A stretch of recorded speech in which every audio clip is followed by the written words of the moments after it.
New ইয়র্কের JFK airport থেকে ticket ছাড়াই এক নারীর প্যারিস ভ্রমণের ঘটনা তদন্ত করছে TSA এবং ডেল্টা। কৌশলে কয়েকটি নিরাপত্তা স্তর পার হয়ে ডেল্টার বিমানে ওঠেন ওই নারী। প্যারিসে পৌঁছার পর তাকে আটক করা হয়। এদিকে প্যারিস থেকে আটলান্টাগামী ডেল্টার ফ্লাইট থেকে আরেক অবৈধ যাত্রীকে গ্রেফতার করা হয়েছে।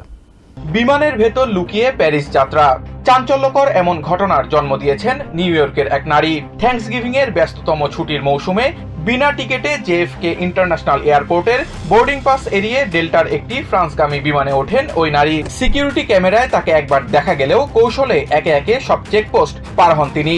এরপর নিরাপত্তা রক্ষীদের চোখ ফাঁকি দিয়ে বিমানের বাথরুমে লুকিয়ে গন্তব্যে পৌঁছতেও সক্ষম হন। তবে প্যারিসে পৌঁছে আইন শৃঙ্খলা বাহিনীর কাছে আটক হন তিনি। এ ধরনের ঘটনায় এয়ারলাইন্সের নিরাপত্তা ব্যবস্থা নিয়ে উঠেছে নানা প্রশ্ন। কয়েক স্তরের নিরাপত্তা ব্যবস্থা পেরিয়ে কিভাবে তিনি বিমানে উঠলেন তা নিয়ে তদন্ত শুরু করেছে ডেল্টা। সরকারি প্রতিষ্ঠান ট্রান্সপোর্টেশন সিকিউরিটি অ্যাডমিনিস্ট্রেশন TSA এর সাথে যৌথভাবে তদন্ত করার কথাও জানিয়েছে এয়ারলাইন্সটি।